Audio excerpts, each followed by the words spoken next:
Ladies and gentlemen, good evening, and lovely to see you here this evening. Welcome to the Care Managers Inner Circle. My name's Jonathan, and it is a delight to see you here this evening. I don't know where you are in UK this evening, but it's now just cleared up. It's been quite a rainy day, actually. But tonight, welcome to the Care Managers Inner Circle. If you're new to the Inner Circle, then welcome to our little abode. This is my little boudoir. Do you like it? Got a little hello sign. There you go. And it's great to have you on board. We established this group about 4 years ago, and it's all about supporting you guys and girls as fabulous care managers across UK.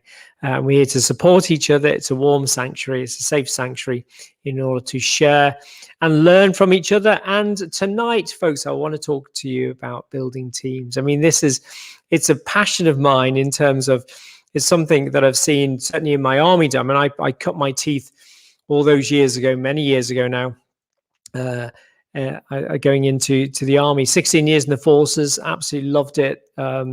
And leading soldiers, mentoring soldiers, nurturing soldiers. And when you're yourself being nurtured and developed as part of a team. So team cohesion, team building, it's something that I've very much grown up with, and it is a real passion. And it's like most things in life, it's both art and science. There's no right or wrong way of doing it, and you've certainly got to learn your own experiences, learn your own lessons, make your own mistakes, and a bit like going to the gym, you've got to exercise those muscles when it comes to team building. The first thing which I'm going to say to every single one of you out there is that you will never have your utopia dream or your utopia team. It just won't exist.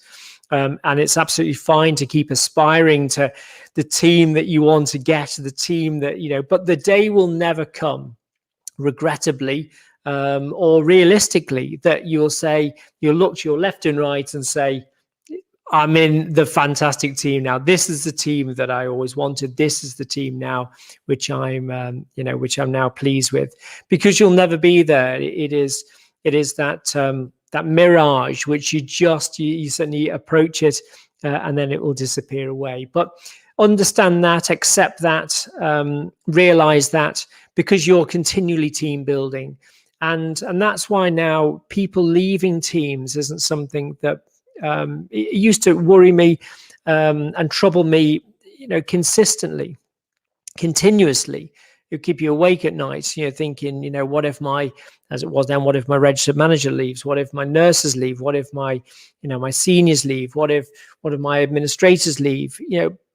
But those things happen because nothing's forever. Nothing's forever. You're in a continual the continuum is your team is continuing. It's just like water. It's continually on the move. And just accept that. So tonight I just want to talk about team building. I'm going to talk about the stages of team building, and we're going to talk about the stages of different teams, how they can excel, because ultimately we want a team excelling, and it's a bit like a car, isn't it? You can have an old banger Robin Reliant, which will get you from A to B. It will get you to your destination the same way a finely tuned Rolls Royce will get you there. Both do exactly the same job. They will get you to where you want to go. But my goodness, the ride in a Rolls Royce is far better. There's less rattles. You'll feel more comfortable. You get there in a more relaxed state, rather than something which is, seen better days. Has got smoke coming out the back. There's banging and clunking underneath the bonnet. And I think, that is no different to a team. A team will get you there. Every team will pretty much get you there. But some are chaotic underneath the bonnet when it's a toxic environment.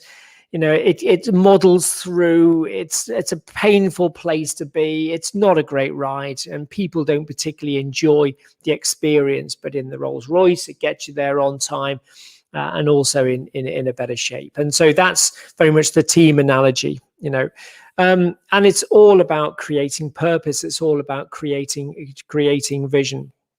So tonight, I just want to show you. So this, before you think, what the hell is that, Continuum, right? Let me just explain this. This is a brilliant model, absolutely fantastic model, which you can use for pretty much anything when it comes to learning, when it comes to developing, when it comes to nurturing. And I just want to show you. There we go. So this is the 4 stages, and I'm going to go through that shortly. And so I'll just take that off briefly, and I'll go through that shortly. Right, just before I do that, let's see what comments. There's always great. I haven't got any great big team behind me. So we've got Ashley there. Good evening, madam. Good to see you. We've got Angela Hughes. Hello. Good evening, everyone. And Gaynor, good to see you. My good old friend Gaynor Reed. I cannot ever join now. It stays on for 2 seconds, then kicks me out. Any suggestions as I missed joining the group? I've got no idea, Gaynor. Well, do you want me all watching on catch up? But lovely. Thank you for jumping in, albeit briefly. So right, let's just go back to right. So back to team building. Right, this is something that all of us will recognize. So you remember learning to drive. You remember learning to drive? Well, this is, and you'll all recognize this, learn to drive. Right, you start here. This is where you are unconsciously incompetent. Unconsciously incompetent. It's the same way as when your children initially think that driving is going to be dead easy because mom and dad can do it, and yet when they get in the car, and so initially that initial frame of mind it's one of utopia. Yeah, this is unperforming teams because you just don't know what you don't know, and teams, whether it be care teams, organizations that are poor performing, just don't realize how poor they are. They've got nothing to compare. They've got no one coming in and just benchmarking them. They've got no consultancy internally or externally just saying, look, let me just tell you how bad you are. But they just exist, and it can actually, they achieve stuff. Don't get me wrong, they achieve stuff, but my goodness, it is painful. But it's unconsciously incompetent. They don't realize how awful they are. They don't realize how bad those teams are. And there's a lot of care homes, I've got to say, which are exactly like that. They don't realize because they're not benchmarking themselves. This is where they move to now. And this is, you're now conscious. So you're learning to drive. So you're now learning to drive. You're now getting the lessons. You've now got the driving instructor next to you. And you're now consciously incompetent. Consciously incompetent. It's the mirror signal maneuver. It's how to operate the clutch. This is painful. This is an awful place to be. This is definitely not where you want to be. And you start to see now you're conscious of your incompetence. It's learning an instrument, whether it be ukulele or something like that. You realize how bloody bad you are. And it's a bad place to be. You want to be through that as quick as you can because you're very conscious of how incompetent you really are. And that's painful. That's really painful. That's learning anything. The place you want to move to now is where you're now consciously competent. You've got to work at it. You now know what you know. And you know in terms you're conscious of how competent you need to be. But you've got to keep working at it. Your team has got to keep working at it. You can't let it very quickly. You can slip back to here and very quickly you can slip back to here.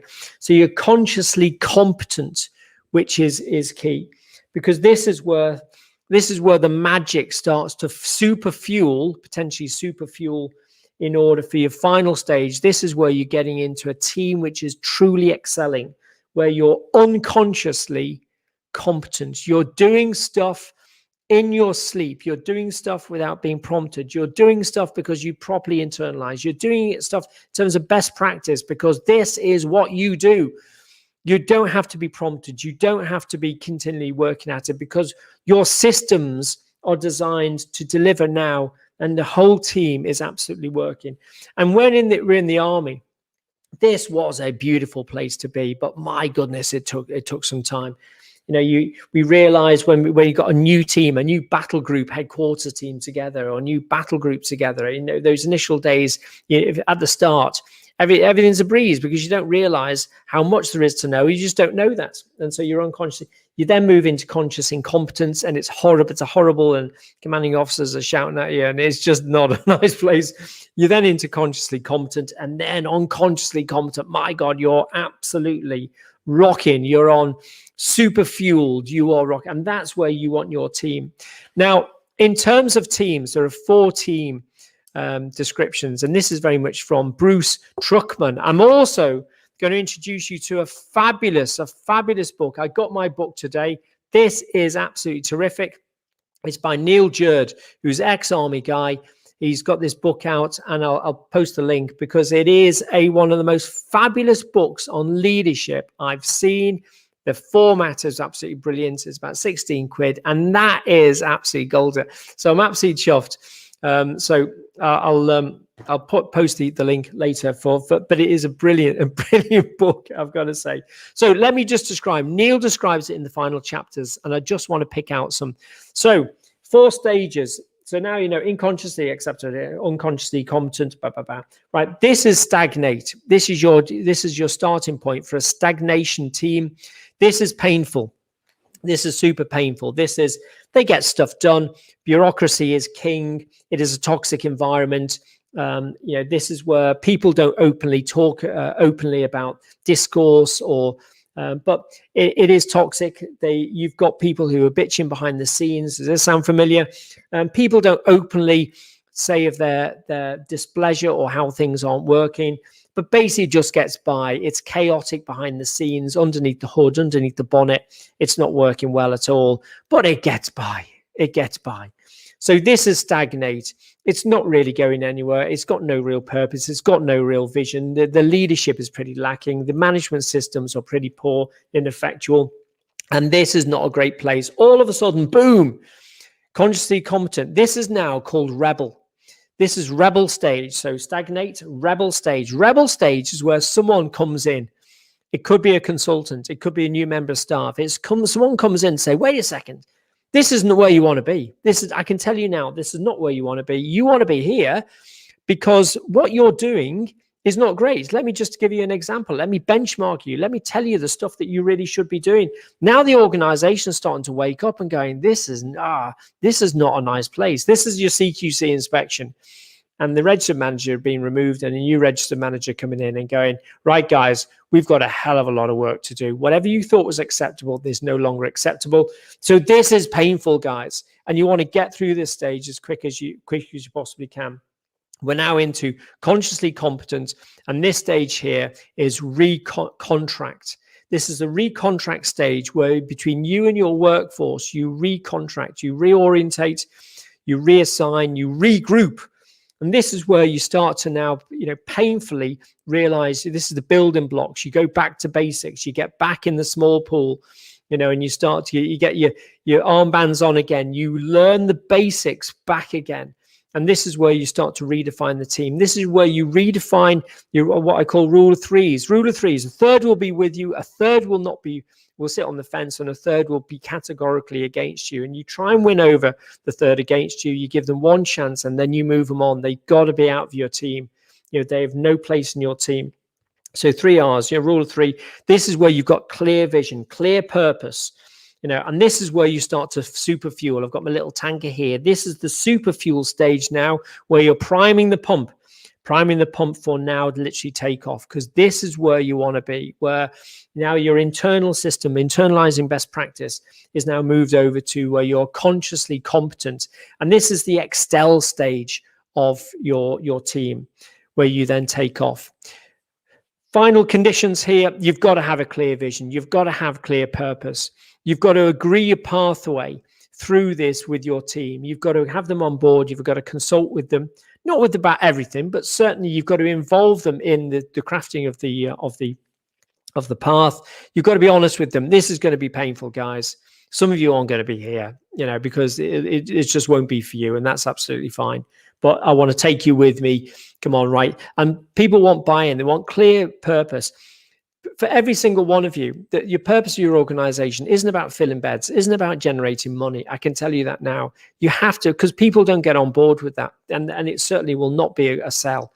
People get on board with something which is bigger than them. And when it comes to purpose, certainly Birkdale Park's purpose is people have a right to have a fulfilled life until the moment they die. It's as simple as that. They have a right to a fulfilled life to the moment they die. And we're going to rock and roll until your last breath.